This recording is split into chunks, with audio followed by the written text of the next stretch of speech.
All right, what's up guys? It's Brian here, Brian's Law Maintenance. Today we're doing another fun video with my man Christian here. What's up, dude? Hey. How we doing? Can't complain. I'm making you feel really awkward on camera because I keep asking you funny questions. So we're gonna talk today for just 10 or 15 minutes. This will hopefully help some of you younger guys out with just like getting started with your own business, talk about some decisions that Christian made when he was younger, like how he got to where he's at.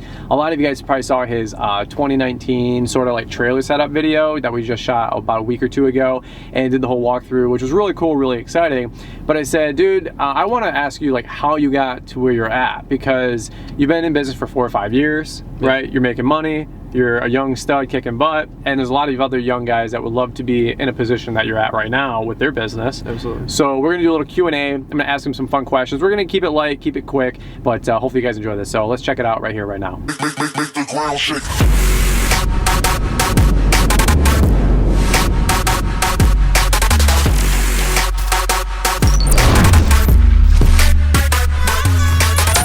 All right, so you're on Instagram, CNI Services, Yep. right? So we guys got a LLC. LLC. All right, so follow my man here on Instagram. But let's talk for about 10 or 15 minutes about your business, how you got to where you're at, everything we were just talking about in the intro. So how old are you right now? 17 years old. 17 years old. Girlfriend? Anything? Dating? Nope. So he's keeping all of his money. No social life. No, no social life. And then we're over here. Where are we at? Illinois. Illinois. We're in like the suburbs of Chicago area. So west side. Yeah. Southwest side, something like that. West. It's really nice here. It's really beautiful. It's a little higher end than from where I'm at, where I live. But how did you get started cutting grass? Like, let's start there. Like, real from the basics. So, one of my family members in Ohio. I'm getting comfortable. Yeah. So in Ohio, I have some family members, and they had a John Deere lawn tractor across the road. So I always just like to ride on the tractor with him, and kind of got me started there. I just like the tractors. So. Cool. Like cutting grass, being outside? Like cutting grass, being outside. I've always been an outside. I've been a winter guy. As you probably heard me in the last video, but do you ski or snowboard? Ski. Yeah, I'm a big skier. Heck yeah, man. That's awesome. Yeah, but And you're 17. Yeah, I'll ski in my backyard sometimes. Wow. I have a snowmaker. You what? Yeah, it makes snow like at the ski resorts. Because you're rich, because you're making all this money. you got to eat Chick-fil-A 5 days a week, Starbucks 3 days a week. And he's got a snowmaker. I love it. Okay, so when did you decide to start your own lawn care business, or did you do landscaping first? Like, how did you get the name out there? So I just started with a Honda push mower. I basically bought it because I shoveled enough driveways, bought a snowblower, and that made me enough money to purchase a Honda push mower, 21-inch. Cool. So I kind of worked myself way up from there. Did my yard first year, and then I've done a couple ads on some neighbors, and then kind of the classic story. Yep. Then I moved on. My third year, in the fall, I was fortunate enough to purchase a 36-inch Bobcat Quick Cat, so a stand-on mower, and so that helped me grow so much. Being versatile, how it was, 36-inch can get into everything pretty much. And you would cut grass like after school? Yeah, after school, on the weekends, whenever. I had about the second year I had 3 or 4 lawns. Third year I had 7 or 8, and then just kind of grew from there. Grew from there. Last year we had about 22. Now we're at 45. How did you get more customers? Like, did your mom and dad tell your neighbors? Did your neighbors tell other neighbors? Was it just word of mouth? Like, did you pass out flyers? Well, how did you get more customers? Then I would say in my last year or two, it's been more word of mouth. Well, actually, prior years. This last year, I did about 2,000 flyers or door hangers in the neighborhood from Vistaprint. Okay. And I've used a great guy on Instagram to make them. But the door hangers were a huge success and gave me tons of seasonal services. So in the spring, the mulch and spring cleanups, dethatching, aeration, you name it. So you do all of it? Yeah, we do everything. So that's one way I think of mowing as foot in the door. You can make good money, but not great money. So, that's the thing. So with mowing, it's a foot in the door. It's like they see your quality. How good are you? Right. That kind of leaves an impression on them. See, okay, are we going to go with him for the rest of the services? Do we trust him? That's awesome. So, especially at a young age. Yeah, because you're 15, 16, 17. Yeah. And not every 17-year-old kid is accountable. He's good for his word. He shows up on time. Like if there's a new Avengers movie or your Wednesday route to cut grass. When you own a business, you need to go cut that grass on Wednesday. Absolutely. Like, sorry, Avengers has to wait till the next day, right? Yeah, you have to have priorities. 100%. You have to be ready to make decisions like that. Yeah. That's cool, man. So then you, this is your 6th season now? 5th or 6th. 5th or 6th. And then you bought that Toro Multiforce. Yeah, that was my next purchase after that in December of 2017. And you have a loan on that though? I did. Okay.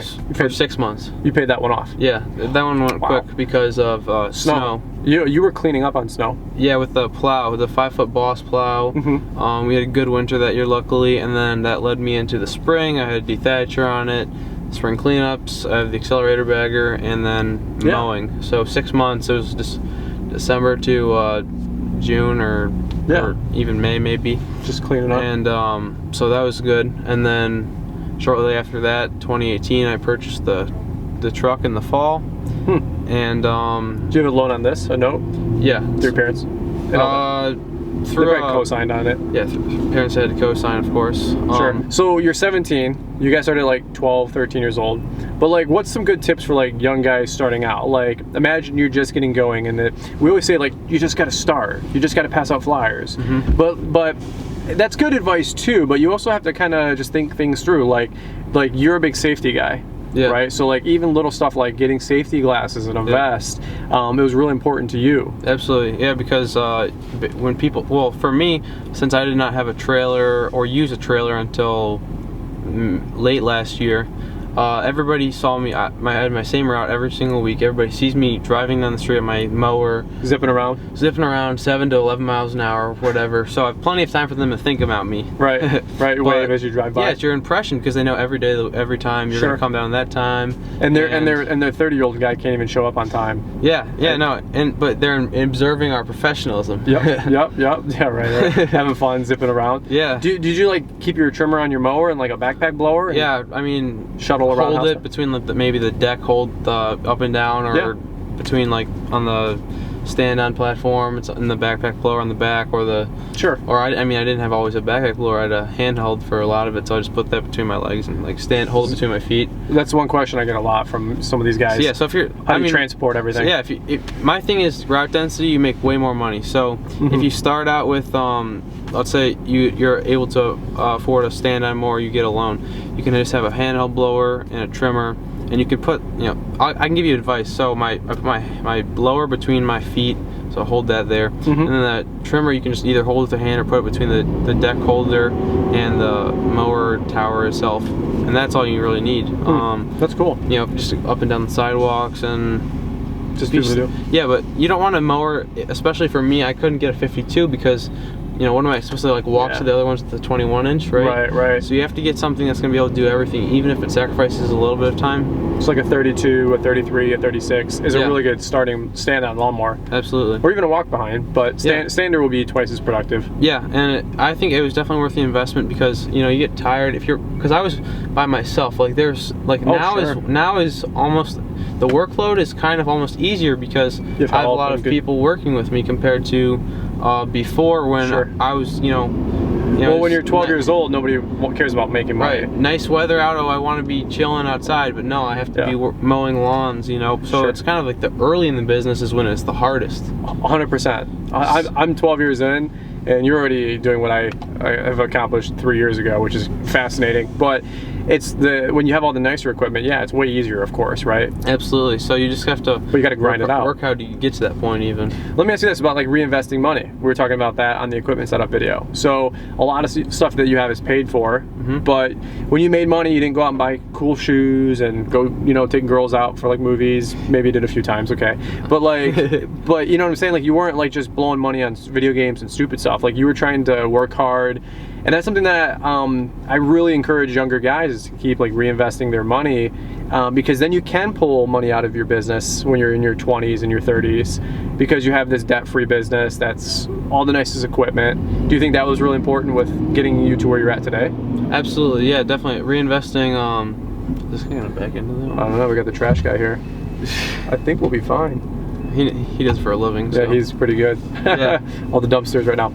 Yeah, so definitely reinvesting is like people always ask like, how much do you make? Well, like nothing at the end of the day, because everything goes right back into it. But then let's say you go to sell the business, or just you stop reinvesting because you get to the point. You know, that's one of my most important things, because you can take out loans that get you to the next point, and there's always something you can do to be better. But I think I've maxed out my efficiency in my setup. So we're doing, you know, 45-ish really high quality lawns a week, and we'll do them all in one day, on pretty much on, like right now we're on Wednesdays. But during the school year, I'll put that to Friday and to Saturday. Which is definitely more tricky, and labor is harder to get, but because everybody's in school. Everybody's in school. It's like you guys are kids or something. Yeah. Oh yeah. We have a personal life. Well, let me ask you this: how did you get your parents? How did you convince your parents to take out a loan for a lawnmower for $8 grand or $7 grand? Well, I mean, 0% financing. Of course, that's nice, because you have nothing, no liability to worry about. And just I mean, if you prove it in your, as we mentioned before, the early days work ethic, that proves something. You know, you should be able. It's even more motivated. Because something I think is important is kind of like how you've envisioned that you would like a Tesla or something one day. You're like, if you don't buy yourself little things at least along the way to kind of instill and keep you like from sliding, grinding yourself out too much, right? You need something to kind of keep you happy and say, oh, I worked so hard for that, right? Little rewards. Kind of, stuff for like that. So a mower, most kids wouldn't think of it as a reward, but I mean, works that much more fun now, and it opens up a position on a trimmer or blower for somebody else who maybe you don't have to do that anymore. So that's really cool. I like that. Well, let me ask you this: you're younger, you don't have access to, like, you can drive, but it's not like you're going to trade shows and dealer open houses all the time. So has like social media like Instagram or YouTube or DMing and texting guys like me or other guys in the industry, has that helped you out with learning? Like, do you learn from YouTube and Instagram, or are you Absolutely, are you really, I know you're active on Instagram, but like, do you watch all these videos? Do these help you out? Like, how's that helped you with growing your business? Well, definitely. I've if the more you know about the industry is the better, and even if you're partial to one brand, it doesn't mean that's the best brand, or every brand's similar, but there's different features. People always argue over mowers. Well, you just got to pick what works for you, but if it's good to know without having to actually, okay, if I want to know like how's the brand A better than brand B, I don't have to go out and buy brand B because I don't own it. I can look at their videos and say, okay, oh, that's a nice feature, but it doesn't, my mower has this feature that's a little better. So it's a way to do your research. Yeah, and equipment's expensive purchase, but that's like probably one of the most prevalent things. But also just of course you have to have something to back your channel, so videos kind of help me engage with certain people who are on YouTube. And the most valuable thing I think is very important is networking. So Brian's here, and I met him at GIE trade show. If I never had gone and I wasn't at the exact spot, I probably wouldn't be here with you, because we could have DM'd a couple times, but we never would have become like friends or hooked up, like talk to each other. So so I think that social media gets you in networking. So there's multiple kids in my area, to name a few, like Ross Lawn Care and HLW Lawn Service. They've worked for me this summer a good amount, which helps them learn. I provide more service-based stuff than they do more lawns. So they're learning how to probably eventually implement that into theirs. All from me being able to, like, I would have no clue who they are. I would have never found them. That's cool. That's really cool. Absolutely. Networking is probably a really important thing you have to take away. You honestly, you sound more intelligent than most college grads coming out right now. Just kidding. But they have $80,000 in student loan debt, but that's a whole nother topic. So you're making money, you're having fun. Let's wrap this up with what's the next 2 or 3 year game plan? Because you're a junior in high school. I'm gonna be a junior, so you got another year or two to kind of hang out, and then you got to figure out college, not college, whatever you're gonna do. Are you gonna keep the business? Maybe work it part-time? Maybe get rid of some accounts? Any ideas? Well, have you thought that far ahead? Well, I've definitely thought about it. It's very complicated because around the Chicago area we have probably 100 local schools. We have just so many local schools, and college is very expensive. So there's always there's 3 options for me.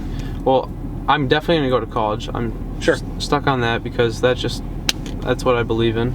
More education. And also, so I could go to maybe a close local community college for 2 years and save a lot of 40 money. to 80 grand compared to going to a bigger college, and then maybe go to a larger university for more like special skills besides general education. Right. For 2 years. You can get a social media degree. Yeah, social media degree. You can teach the class. Brian's I'll be a professor. Entrepreneur Academy or whatever. yeah. Online courses. Yeah, and then that's funny. yeah, or just go to college for 4 years. But right. But if I'm thinking more along of maybe stay around here for 2 years at least, because cool. I've just learned so much, and I've taken a business class in the last year, and a lot of it like I knew, some of it I didn't know, but right. I know a lot of practical stuff that other kids don't, so right. I can't imagine how much I'll continue to learn, and by working with professionals becoming an LLC and fully insured, like like it's painful, but you really do learn a lot. And totally, it's a lot of good life lessons. Yeah. At 18, 17, 16, which is awesome. Like most people don't learn those lessons until they're 30, and even then, like they're already too old where they don't want to learn new things. Yeah. So you're at this really impressionable age, which is really good. My goal is not to get in your way. Yeah. Not to slow you down. Yeah. Because you're already kicking butt. Yeah. So you got a lot of good stuff going on, man. But I believe in just like what I envision myself as down the road is like an entrepreneur, not really like I already am one, but that would be like my career, kind of like in multiple venues of, you know, landscaping is a good thing to get a good personal network, and especially in my area, there's a lot of good people that know, you know, and most people in the corporate world get their jobs from other people they know. 100%. So at least I can start with this and make an impression for myself and get a good resume for colleges and network. Network. That's my thing. That's awesome, dude. So, well, this is good. Again, I'm really impressed with how you think. That's always something that when I talk to somebody, it's how do they carry themselves, what's their character like, and then how do they think. And it's not really always what you do. Anybody can cut grass, but I like talking to other business owners and entrepreneurs, and an entrepreneur is not a title, it's a lifestyle, it's a way that somebody thinks. And at 17, you have a better business mindset, entrepreneur mindset than a majority of folks that I talk to. So it's really, really cool. Yeah. And you owe your success to you, because you have been kicking butt. You're a hardworking dude. I see you every day on Instagram. So keep it up. Yeah. If you guys are product Christian as well, shoot a big thumbs up. Hopefully you guys enjoy this as well. But that's pretty much it. Let me ask this. Final thoughts, or any last quick minute tip, you know, for anybody like 14 to 18 years old that's trying to start their own business and wants to make some extra money or treat it more serious and start a little business? Yeah, definitely. If you're not adding seasonal services, you're missing out, because that's where a lot of the money is. Lawn mowing is a great foot in the door because it builds trust with your clients. Yeah, I call it pay the bill money. Yeah, consistent money, and it can allow you to get new. It can, you know, be your payments on a machine or something like that. Totally. But and also start with a professional look. Make yourself more professional than you even think you are. Sure. So that you can start and be consistent with your quality. Like better logos, T-shirts. Absolutely. Like safety vest. Yeah, I mean, just build a good professional image for yourself and then work up with that. But services are the most profitable, as you know. You're talking about like mulch, aerations, cleanups, snow. So don't be afraid to try new things. Yeah, don't be afraid to try new things. And if you want to learn, it's just try it at your own house. Try it at, you know, say, you know, if it's your first time, just say like, okay, I'll ask your client, your best clients, maybe if you're small, you know, I'll install your mulch for material cost. Yeah. And just to learn it, and then the next time you can charge them $9,500 a yard, just because you're an expert or a professional on it. That's awesome, dude. Like doing things for free, nobody does anything for free anymore. Yeah. And that's where if I told you 100 case studies of I've done free stuff just to learn, just to network, just to get my feet wet. Yeah. And like you said, the lesson you learn makes you tens of millions of dollars long term. Yeah, absolutely. Right? I mean, literally. So that's a huge tip, man. Do you ever hear the quote, what is it, with Abraham Lincoln? And somebody said like, hey, he goes, if I'm going to cut down a tree, you know, and I got 6 hours to do it, I'm going to spend the first 4 hours sharpening the axe. Yeah, yeah, like, I've heard that. That's a really good quote that a lot of people have said, but that's kind of like you. Like, you're educating yourself, you're learning, you're 17. Yeah. I mean, you're in business, you're making money, but you're reinvesting it, but right now you're still sharpening the axe. Yeah. So when you turn 18 or 22 and you get out of college, whether you want to start a huge landscaping company or go work at some, you know, big corporation, all these skills and business attributes and mindset and things like accountability and integrity and being good for your word and showing up on time and being a team player and learning how to hire and fire and learning how to read people and customer service skills. Yeah. Like you're sharpening your axe, so when you're an adult, you're gonna be light years ahead. Everybody who's watching that as an adult knows what I'm saying. Yeah. So you're doing good things, so keep it up. It kind of goes hand in hand. Don't get distracted. Yeah, no. Yeah, it kind of goes hand in hand with about the quote or the saying like it took me like 30 years to be able to do it in 10 minutes. So you pay for the 30 years of experience, not the 10 minutes it took me to do the project. Yep. It's kind of like that. Even It's a good one. Even if you're if you're an entrepreneur, it kind of applies to everything because you have experience in being an entrepreneur, even if you go to a different business or 100%. something like that. Whether you work a job or you're in a leadership thing or Christian ministry or anything that you decide to do, that's seriously awesome. Chick-fil-A, you can be a vice president at Chick-fil-A. That would be a pleasure. That'd be my pleasure. We got some Chick-fil-A before this video. So, all right. Well, if you guys enjoyed this one, shoot it a big thumbs up. Just tell Christian that he's doing a good job and to keep up with the hustle. And then if you guys are younger and you guys want to watch some other awesome videos, I got a little playlist. We'll leave a card here. We did a awesome interview with a 14-year-old young man named Connor Shop. Great little dude. Lives where I live back at home in Michigan. And he's 14. He's got like 10 accounts and he's kicking butt. I got my other friend Alex Laika, who was 18 and had 100 accounts. So I'm gonna make a little playlist here with all this stuff. But if you guys enjoy it, check out the next video. So all right, over and out. Good job, bro. We'll catch up with you guys. We'll see you. Sounds good. Bye.